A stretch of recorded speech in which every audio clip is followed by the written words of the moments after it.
Thank you. Yeah, you did. Yeah, you did. Do me a favor, clap for Eric. Give him a round of applause. That man deserves much love. Much love. This is nice. I did move into the Heights about a year ago. I've always been flirting with the Heights. You know what I mean? Because as a kid, I was one of those weird kids that was obsessed. I always ran away, and I developed like things that I would obsess about. Like I obsessed over Kerouac to the point where at 12 I ran away to Mexico. That's the kind of obsession. And and oh, my parents. Here's the whole thing. I was 12 years old. I ran away to Mexico, and I stayed there a month before they found. Do you know what it means if you're 12 and you can get from Manhattan to Mexico without your parents noticing? It means they weren't fucking looking. That's what it means. It means they woke up one day and went, "It's suddenly quiet here." My next big obsession was Freddie Prinze, who you guys might realize lived on 157th and Broadway. And I used to, as a kid, come up here when I read in Rolling Stone magazine in 1975 that Freddie Prinze was from this neighborhood. I would actually take the train up here to the 158th Street stop and wait in front of his building. Yeah, and I met his mom and him and his dad like about a half a dozen times before Freddie was there. Like, you need to go home. It must have come like 30, 40 times. Then cut to several years later, I'm a teenager, and Washington Heights wasn't such a good neighborhood then. And my next foray into Washington Heights was, of course, this was the good place to buy weed. That was the best place. No, Washington. I'm talking circa. She knows. Circa 1985, you used to be able to get a fat dime bag. That's all I'm saying. And everyone's going, it's a bookstore. You shouldn't smoke. People, smoke a joint, read Kerouac. Trust me on that one. But cut to about 10 years later, both my mom and my sister are buried on 157th. And then cut to many years later, boom, I wind up in Washington Heights. And here's how I knew that I belonged in Washington Heights.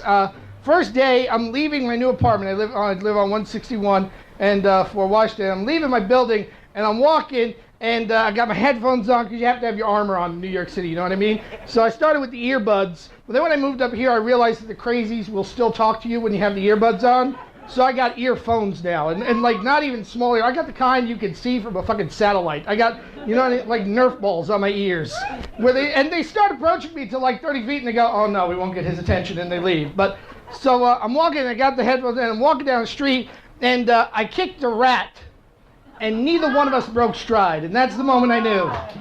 You know what I mean? I kicked it, I looked down, he looked at me like, "Dude, I was going this way anyway, thank you." We just both kept on going.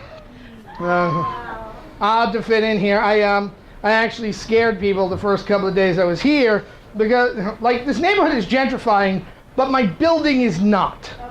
Okay, like in my building, I am the white guy. You know what I'm saying? Like, where's the white guy? Second floor, apartment 22. They will tell you exactly where the white guy is and who's got eyes on the white guy. We all do. You know what I mean? So much so that there is a bodega down my neighborhood that sells weed. Okay, let's be honest. We all know these things. And we commonly refer to it as, "I'm going to the weed store." Okay? And that's where you go. And here's how I know it was the weed store, because the first day I walked in there, everyone fucking ran out. It's literally like, "Oh, we're being raided, go!" And everyone just, boom, they just vanished. And then they're like, "Dude, I want to buy a Diet Pepsi." And a dime bag. And no, here's the whole thing. It's only now after a year that they realize I'm not a cop and they're actually comfortable trying to sell me shit. For the first year, I'd go there and be like, "What do you want, officer?" And they're like, "I'm not an officer." "Okay, officer." It was just frightening. But now they realize I'm not a cop, so now I went from them never trying to sell me anything to them always trying to sell me something. It's like, "I got party favors." And they're like, "Do I look like I party? Look at me. I do not party." Can I tell you what I especially love about Washington Heights? Dominican women will roll up on a man like they are the dude. That is just fucking amazing. The aggressiveness of Dominican women. I'm leaving my building one day, and this girl's like, "Where you going, Poppy? You look like you got a job." And they're like, "Wow. It is 3 o'clock on a Tuesday afternoon. Clearly, you don't know what a job is." If I had one of those, I'd be in the job instead of here talking to you. The other amazing thing about this neighborhood is on Halloween, the women actually wear more clothes. That's amazing. I was amazed by that because let's face it, summer Dominican women, it's like a feast for the eyeballs. You know what I'm saying? And my girlfriends, they're like their eyes straight ahead, and they're like, "Fuck," you know. But I was looking up over the Halloween, they're like, "Halloween, that's it." Oh yes, because Halloween, ladies, you just take that day to release your inner. Insert whatever word you're comfortable with here. You know what I'm saying? Because they will just. I have seen women that are like nuns most of the time that take Halloween to dress as a slutty nun because that's the costume. So I'm like, oh, these costumes are going to be. And then there's more clothes. And then they're like, "You are ruining the day for me." Here's how bad it was. I actually had to go down to a white neighborhood to get an eyeful. I like you people. I like you more. I like the food up here. That's another. I know. Surprised, aren't you? But here's all my roommate. I moved into a roommate situation. My roommate is actually Latino, and he does not like spicy food. And I am not Latino, and I can't get enough fucking spicy food. So we will go to a restaurant, and they will always drop the non-spicy dish in front of me. And I'm there like, that is fucking racist. Can a white man get some spice? You know what I'm saying? I think that's let me tell you about Mexico, because I was 12 years old the first time I ran away to Mexico. I actually ran away to Mexico 3 times as a teenager. I've been trained to run away. Here's how I was trained to run away. I come from a mixed marriage. My dad was off the boat from Greece, and my mom was a green card. That's how that marriage worked.